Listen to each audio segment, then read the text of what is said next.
এরকম একটি পরিস্থিতিতে তিনি বিদেশ ভ্রমণ করছেন, মিটিং করছেন। অনেকের মনে প্রশ্ন, এই যে ব্যবসায়িক মিটিংগুলো হচ্ছে, এগুলো কি সরকারের কোনো লাভ হবে? সরকারের না হলে তো জনগণের কোনো লাভ নেই। ঘুরে ফিরে যদি সে স্টারলিংকের মতো, সে সমাধান ওয়ালেটের মতো সব যদি গ্রামীণের বাস্কেটে তিনি ঢালেন বা সেখানেই তিনি দেন, তাহলে তো বাংলাদেশের জনগণের কিন্তু কোনো লাভ নেই। আসসালামু আলাইকুম, লিডস নিউজে আপনাদের প্রত্যেককে স্বাগত জানাচ্ছি। সম্মানিত দর্শক, কথা বলবো প্রফেসর মোহাম্মদ ইউনূসের যুক্তরাজ্য সফর নিয়ে। এটি নিয়ে আগেও আমরা কথা বলেছি এবং এখনো এটি নিয়ে কথা বলার যুক্তিসঙ্গত কারণ রয়েছে। কারণ বাংলাদেশের সরকার প্রধান এবং একজন নোবেল জয়ী, বিশ্বব্যাপী যার খ্যাতি রয়েছে, এমন একজন মানুষ যখন যুক্তরাজ্যে সফরে গেলেন, যাবার আগে তারা কি বললেন, যাবার পরে কি পরিস্থিতির মুখে তারা পড়লেন, এটি তাকে তো বিব্রত করছেই, অস্বস্তির মধ্যে ফেলেছে নিঃসন্দেহে। একই সঙ্গে বাংলাদেশকে, বাংলাদেশের মানুষকেও একটি চরম অস্বস্তিকর পরিস্থিতির মধ্যে এটি ফেলে দিয়েছে। আপনারা জানেন যে এই সফরের আগে সরকারের তরফ থেকে বলা হয়েছিল যে এটি হচ্ছে একটি সরকারি সফর, কিন্তু প্রফেসর মোহাম্মদ ইউনূস যখন তার প্রতিনিধি দল নিয়ে, তার দলবল নিয়ে যখন যুক্তরাজ্যে পৌঁছালেন, হিথ্রো বিমানবন্দরে গেলেন, তখন তাদেরকে স্বাগত জানানোর জন্য ব্রিটিশ সরকারের তরফ থেকে কোনো পর্যায়ের একজন ব্যক্তিও সেখানে উপস্থিত হলেন না। বলা হলো তিনি মর্যাদাপূর্ণ kings Charles harmony award receive করতে সেখানে গেছেন এবং সেই রাজ পরিবার থেকেও বা বাকিংহাম প্যালেস থেকেও কেউ বা কোনো প্রতিনিধি তাকে স্বাগত জানাতে আসেনি। ব্রিটেনে বাংলাদেশ হাইকমিশনের যিনি হাইকমিশনার আদিবা ইসলাম, তিনি এবং তার যারা অফিস কলিগ আছেন, তারাই প্রফেসর মোহাম্মদ ইউনূসকে স্বাগত জানিয়েছেন। এটি শুরুতেই সকলের কাছে খটকা লেগেছে। একটি সরকারি সফর এভাবে হতে পারে, এত নিরাভরণ হতে পারে, এটি সাম্প্রতিক অতীতে আমরা দেখিনি বা দেখে অভ্যস্ত নই। এমনকি এটি বলা হচ্ছে ব্রিটিশ যে রীতি রেওয়াজ, তারা যখন কাউকে আমন্ত্রণ জানায়, এটিও তাদের রীতির মধ্যে পড়ে না, রীতি বহির্ভূত কাজ হয়েছে। সব মিলিয়ে এখন সবাই বলছে যে আসলে এটি বলা হয়েছিল সরকারি সফর, আসলে এটি সরকারি সফর নয়। এটি বোঝা যাচ্ছে অবস্থা দৃষ্টে এটি প্রফেসর মোহাম্মদ ইউনূসের ব্যক্তিগত কোনো পরিকল্পনা রয়েছে এই সফরের পেছনে। তার কোনো পুরস্কারটি বাদে যদি আমরা চিন্তা করি, এটি এমনটি হতে পারে। হিথ্রো বিমানবন্দরে পৌঁছার পর থেকেই যেন তার এই অস্বস্তিকর পরিস্থিতিটা তাকে চারপাশ থেকে ঘিরে রেখেছে। তিনি বিমানবন্দর থেকে যে অভিজাত হোটেলে, ডরচেস্টার যে হোটেলে তিনি উঠেছেন, বলা হচ্ছে সেই হোটেলে তিনি সদর দরজা দিয়ে হোটেলে প্রবেশ করতে পারেননি, কারণ সেখানে অনেক প্রবাসী বাংলাদেশি বিক্ষোভ করছিলেন। যদিও তার টিমমেটদের অনেকেই সদর দরজা দিয়ে ঢুকেছেন, কিন্তু তাকে পাশের দরজা বা পেছনের দরজা দিয়ে ঢুকতে হয়েছে। এটি অত্যন্ত বিড়ম্বনার একটি ঘটনা। লন্ডনের রাস্তায় এবার তার কুশপুত্তলিকায় জুতোর মালা পরানো হয়েছে, প্রতিবাদের অংশ হিসেবে, প্রতীক হিসেবে। ডাস্টবিনে তার এবং তার প্রেস সচিব মোহাম্মদ শফিকুল আলমের ছবি লাগিয়ে প্রতিবাদ করা হয়েছে। এটিকে আমরা সমর্থন করি না। এর আগেও আমি বলেছি, কোন সরকার প্রধান, কোন রাষ্ট্রপ্রধান যখনই বিদেশে যাবেন, বাংলাদেশের কোনো একজন মানুষ বাইরে যখন যাবেন, প্রবাসী বাংলাদেশিরা এ ধরনের পরিবেশ তৈরি করবেন না, এ ধরনের সিচুয়েশন বাঙালিকে, বাংলাদেশের মানুষকে আসলে সম্মান দেয় না। যাই হোক, সফরকালে বাকিংহাম প্যালেসে ব্রিটিশ রাজা তৃতীয় চার্লসের সঙ্গে দেখা করার কথা ইউনূসের। এটি হয়তো হবে, কারণ তিনি kings Charles harmony award receive করবেন, এজন্য তো রাজার সঙ্গে তার দেখা হতেই হবে। সরকারের তরফ থেকে দাবি করা হয়েছিল ব্রিটিশ প্রধানমন্ত্রী কিয়ার স্টারমারের সঙ্গে বৈঠক হবে প্রফেসর মোহাম্মদ ইউনূসের। সেই বৈঠক কি হবে না বলেই বোঝা যাচ্ছে, না হওয়ার সম্ভাবনাই আসলে বেশি। প্রেস সচিব শফিকুল আলম বলেছেন, লন্ডনে যখন সংবাদ সম্মেলন করেছেন, তিনি বলেছেন যে তারা জানতে পেরেছেন কিয়ার স্টারমার কানাডা গেছেন এবং যে কারণে তারা এই বৈঠকটি নাও হতে পারে।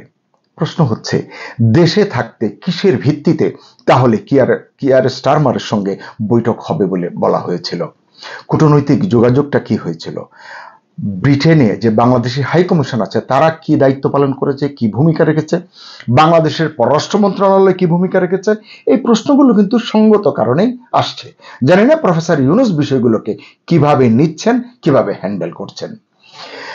যাই হোক, তবু আশা করছেন প্রেস সচিব শফিকুল আলম যে কোনো না কোনোভাবে যদি শিডিউল হয়, ম্যাচ হয়ে যায় সময়ের সঙ্গে, তাহলে কিয়ার স্টারমারের সঙ্গে প্রফেসর ইউনূসের একটি বৈঠক হতে পারে। কিন্তু বাস্তব সত্য হচ্ছে, তিনি যে বললেন, শফিকুল আলম যে বললেন কিয়ার স্টারমার কানাডা গেছেন, আসলে তিনি কানাডা যাননি। তিনি আজকেও লন্ডনে আছেন, ব্যস্ততম সময় পার করছেন, কারণ তিনি এই প্রক্রিয়ার সম্পর্কে হয়তো অবহিতই নন। তা না হলে এমনটি কেন হবে? জানা গেছে কিয়ার স্টারমার কানাডা যাবেন 14ই জুন, সম্ভবত 15ই জুন G7 এর কোন একটি বৈঠক আছে, কানাডার নতুন প্রধানমন্ত্রীর সঙ্গে তার শিডিউল রয়েছে সেখানে। তবু চেষ্টা করা হচ্ছে, এই খবরটি একেবারেই নির্ভরযোগ্য সূত্রে পাওয়া, যে কোনো ভাবে হোক, যেন তেন ভাবে হোক, অল্প সময়ের জন্য হলেও কিয়ার স্টারমারের সঙ্গে, অর্থাৎ ব্রিটিশ প্রধানমন্ত্রীর সঙ্গে যেন প্রফেসর ইউনূসের একটু দেখা হয়, তাহলে অন্তত মুখ রক্ষা হবে। এবং বলা হচ্ছে এই জন্য নাকি বিপুল টাকা খরচ করে লবিস্ট ফার্মও নিয়োগ করা হয়েছে, এবং সেই লবিস্ট ফার্মকে যে টাকা দেওয়া হচ্ছে সেটি কারা দিচ্ছেন সেই তথ্যও আমি জানি, কিন্তু আসলে এটি বলাটা শোভন হবে বলে মনে করছি না। আসলে যদি একটু দেখি বিষয়টি কেমন, আমার কাছে মনে হয়েছে যে গাছের গোড়া কেটে আগায় পানি ঢালছেন প্রফেসর মোহাম্মদ ইউনূস বা তার লোকজন। স্টারমার সরকারের সাবেক মন্ত্রী, সাবেক সিটি মিনিস্টার, স্টারমারের পলিটিক্যাল কলিগ, লেবার পার্টির এমপি টিউলিপ সিদ্দিক, যিনি বাংলাদেশের সাবেক প্রধানমন্ত্রী শেখ হাসিনার ভাগ্নি, শেখ হাসিনার ছোট বোন শেখ রেহানার মেয়ে, তিনি ব্রিটিশ নাগরিক, তাকে যেভাবে হ্যান্ডেল করছে প্রফেসর ইউনূস এবং তার সরকার বা তার মেশিনারি, এটিকে আসলে ভালোভাবে নেয়নি বা নিচ্ছে না স্টারমার সরকার, নেবার আসলে কথাও নয়। কারণ ইতোমধ্যেই যখন তার বিরুদ্ধে অভিযোগগুলো উঠেছে নানান সুযোগ সুবিধা নেয়ার বিষয়ে, এটি তদন্ত করা হয়েছে ব্রিটিশ যথাযথ কর্তৃপক্ষের মাধ্যমে, এবং সেই তদন্তে তিনি নির্দোষ প্রমাণিত হয়েছেন, এবং টিউলিপ সিদ্দিক নিজে থেকে, অর্থাৎ স্বেচ্ছায় মন্ত্রীর পদ থেকে পদত্যাগ করেছেন। অথচ ইউনূস সরকার এবং তার বাহিনী টিউলিপকে নানানভাবে হেনস্থা করছে কেবলই প্রতিহিংসার কারণে। এটাই আসলে লেবার পার্টির নেতা কিয়ার স্টারমারের কাছে বা তাদের লোকজনের কাছে স্পষ্ট হয়েছে। মানে আপনি আমার কলিগকে হেনস্থা করবেন আর আমার কাছে ফেভার চাইবেন, এটি তো সাধারণ বিষয়। কারণ টিউলিপের বিরুদ্ধে কোনো দুর্নীতির অভিযোগ প্রমাণিত হয়নি, এটি তো বললাম, ইউনূস সরকার করতে পারেনি। তা সত্ত্বেও লেবার পার্টির এমপি টিউলিপ সিদ্দিক প্রফেসর ইউনূসের সঙ্গে দেখা করবার জন্য একটি চিঠি দিয়েছিলেন, সেটি নিয়েও কিন্তু অনেক নাটক হয়েছে। সরকারের তরফ থেকে তার প্রেস সচিব বলেছেন, না, এ ধরনের কোনো চিঠি আমরা পাইনি। সোশ্যাল মিডিয়া সহ গণমাধ্যম সর্বত্র এটি ছড়িয়ে পড়েছে, তারপরও তারা এটি পাননি। যদিও লন্ডনে যাওয়ার পরে প্রেস সচিব স্বীকার করেছেন, হ্যাঁ, চিঠি একটা পেয়েছি বটে, তবে এই চিঠি নিয়ে কি করা হবে তা তিনি স্পষ্ট করেননি বা করতে পারেননি। আমার কাছে কেন যেন মনে হচ্ছে, ইচ্ছাই হোক অনিচ্ছাই হোক, প্রফেসর মোহাম্মদ ইউনূসের এবং তার যে সরকারের লোকজন রয়েছে, তার সহকর্মীরা রয়েছেন, সকলের এক ধরনের সম্মিলিত অপচেষ্টায় ঘটনাগুলো ঘটছে। আমি বলছি না টিউলিপ সিদ্দিকের সঙ্গে দেখা করা তার জরুরি ছিল, তিনি বাধ্য ছিলেন, না, সেটি নয়। কিন্তু টিউলিপ সিদ্দিক যখন আবেদন করেছেন যে সৃষ্ট ভুল বুঝাবুঝি নিরসন হওয়া দরকার, এই জন্য আমি দেখা করতে চাই বা আপনাকে আমি লাঞ্চের দাওয়াত দিয়েছি, আমরা বসে এটি ভুল বুঝাবুঝির শেষ করতে চাই, প্রফেসর মোহাম্মদ ইউনূস না গেলেও চলতো। তিনি যদি বলতেন যে হ্যাঁ, যদি আপনার প্রতি কোনো অন্যায় করা হয়ে থাকে সেটি আমার সরকার, আমার সংশ্লিষ্ট দপ্তর, আমার লোকজনেরই দেখবে, আমি এখনই তাদেরকে আদেশ দিয়ে দিলাম, তাহলে অন্তত প্রফেসর মোহাম্মদ ইউনূসের মুখ রক্ষা হতো। কিয়ার স্টারমার হয়তো ভাবতেন বা বুঝতেন যে একজন নোবেল বিজয়ী মানুষ, 85 বছর বয়স্ক একজন মানুষ, ভুল হয়ে গেছে রাগের বশে, ক্ষোভের বশে, প্রতিহিংসার কারণে।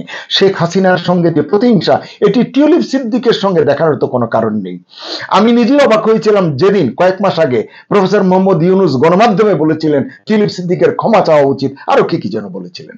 এই জায়গায় কি তার কথা বলার কোনো প্রয়োজন ছিল না।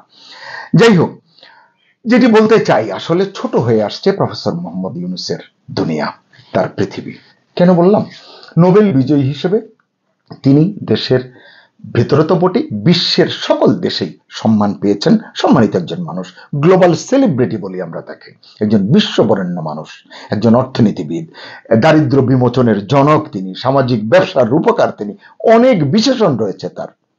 কিন্তু এখন যেন পৃথিবীর মানুষগুলো তার সঙ্গে কেমন আচরণ করছে, অথচ তিনি আগে ছিলেন কেবল নোবেল বিজয়ী এবং অর্থনীতিবিদ এবং খ্যাতিমান তারকা। এখন তো তিনি এর সঙ্গে একটি দেশের সরকার প্রধানও। এখন তো মানুষ তাকে আরো সমীহ করবে, এটাই তো কাম্য ছিল। কিন্তু না, তা হচ্ছে না। কিছুদিন আগের ঘটনা আপনাদের মনে করিয়ে দিই, আপনারা নিশ্চয়ই জানেন।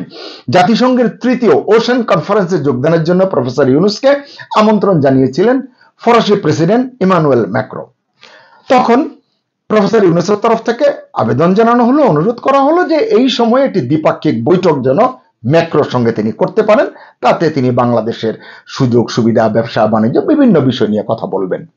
কিন্তু প্যারিস তাতে রাজি হয়নি, অর্থাৎ ইমানুয়েল ম্যাক্রো এই সময় দিতে রাজি হননি। শেষমেশ কি হলো? রাগে দুঃখে অথবা ক্ষোভে অপমানে প্রফেসর মোহাম্মদ ইউনুস ফ্রান্স যাওয়ার যে কর্মসূচি, যে আমন্ত্রণ ছিল, এটি তিনি বাতিল করে দিয়েছেন। মানে এটি একেবারে প্রফেসর ইউনুসের স্বভাব বিরুদ্ধ। গত 10 মাসে 11টি দেশ তিনি সফর করেছেন, এটিতে গেলে হয়তো 12টি দেশ হতো। যাই হোক, এবার দেখা যাচ্ছে ব্রিটিশ প্রধানমন্ত্রীর সঙ্গে তার বৈঠকটি হচ্ছে না। হ্যাঁ, একটা ভালো খবর আছে। ব্রিটেনে অবস্থানরত বিএনপির ভারপ্রাপ্ত চেয়ারম্যান তারেক রহমানের সঙ্গে তার একটি বৈঠক হতে পারে। যদিও গত কয়েক মাসে বিএনপির সঙ্গে প্রফেসর ইউনুসের সম্পর্কে অনেক বড় ফাটল দেখা দিয়েছে, তা সত্ত্বেও এখন এটি হচ্ছে। সরকারের তরফ থেকে অনুরোধ করা হয়েছে, নানান প্রক্রিয়ার ভিতর দিয়ে এটি হয়েছে। বেগম খালেদা জিয়া এখানে অংশগ্রহণ করেছেন। মূলত তার ভূমিকা রাখার কারণেই তারেক রহমান বৈঠকে বসতে রাজি হয়েছেন। ইতিপূর্বে জানা গিয়েছিল তারেক রহমান বৈঠকে বসতে চান না। আসলে তারেক রহমান জানেন প্রফেসর মোহাম্মদ ইউনুসের সঙ্গে বৈঠকে বসে কোনো লাভ নেই। তিনি শোনেন, বলেন কম, প্রয়োজন হলে একটু মুচকি হাসেন, কিন্তু তিনি কোনো কথার জবাব দেন না। এটি আমার কথা নয়, এটি তার ছাত্র এবং খ্যাতিমান রাজনীতিক মাহমুদুর রহমান মান্নার কথা। এবং তিনি তার শিক্ষক সম্পর্কে একটি কি বলবো, অবোগ বাণীর মতো এটি উচ্চারণ করেছেন। সব মিলিয়ে এখন প্রশ্ন কি করতে পারি না, এই যে তিনি গেলেন, ব্যস্ত সময় কাটাচ্ছেন। তিনি কমনওয়েলথ মহাসচিবের সঙ্গে বৈঠক করেছেন, এয়ারবাসের শীর্ষ একজন কর্তার সঙ্গে তিনি বৈঠক করেছেন, আরো অনেকের সঙ্গে তিনি বৈঠক করেছেন। ব্রিটেনের জাতীয় নিরাপত্তা উপদেষ্টার সঙ্গে বৈঠক করেছেন, ব্যবসায়ী অনেক প্রতিনিধির সঙ্গে কথা বলছেন। সকলেই একটু বুঝতে চেষ্টা করছে আসলে এই বৈঠকগুলো, এই আলোচনাগুলোর জন্য তার কি এখন যাওয়ার প্রয়োজন ছিল? দেশে এই মুহূর্তে এত বেশি কাজ, এত বেশি দায়িত্ব তার উপরে, একটি নির্বাচন সামনে, দেশে রাজনৈতিক অস্থিরতা রয়েছে, আইন শৃঙ্খলা পরিস্থিতির অবনতি রয়েছে। এমন একটি, এই ভিডিওটি করবার আগ মুহূর্তেই দেখলাম যে গ্রামীণের কোন একটা যে মৎস্য খামার বা ঘেরে যেন ডাকাতি হয়েছে। তো এইরকম একটি পরিস্থিতিতে তিনি বিদেশ ভ্রমণ করছেন, মিটিং করছেন। অনেকের মনে প্রশ্ন, এই যে ব্যবসায়িক মিটিং গুলো হচ্ছে, এগুলো কি সরকারের কোনো লাভ হবে? সরকারের না হলে তো জনগণের কোনো লাভ নেই। ঘুরে ফিরে যদি সে স্টারলিংকের মতো, সেই সমাধান ওয়ালেটের মতো সব যদি গ্রামীণের বাস্কেটে তিনি ঢালেন বা সেখানেই তিনি দেন, তাহলে তো বাংলাদেশের জনগণের কিন্তু কোনো লাভ নেই। এই যে তিনি ব্যস্ত সময় পার করছেন, জনগণ আসলে খুঁজতে চায়, ব্যস্ত তিনি থাকুন, দায়িত্বপ্রাপ্ত যেহেতু হয়েছেন। কিন্তু দেশের যদি লাভ না হয়, দেশের যদি অর্জন না হয়, দেশের মানুষের যদি কোনো কল্যাণ না হয় তার এই সফর থেকে, তাহলে গরিব জনগণের ট্যাক্সের টাকায় বিশাল বহর নিয়ে এই বিদেশ সফরের কি প্রয়োজন? অভিজাত হোটেলে রুম ভাড়া করে বৈঠক করার, মিটিং করার কি সুফল তাতে আসবে? কারণ জনগণ এখন তাকে কাজে দেখতে চায়। যে দায়িত্ব নিয়ে তিনি ক্ষমতায় এসেছেন সেটি বাস্তবায়ন করছেন তিনি, এটি দেখতে চায়। তার এইভাবে একের পর এক দেশ ভ্রমণ, বিশ্ব ঘুরে দেখাটাকে জনগণ ভালো চোখে দেখছে না। সবাই ভালো থাকুন, সুস্থ থাকুন, নিরাপদে থাকুন।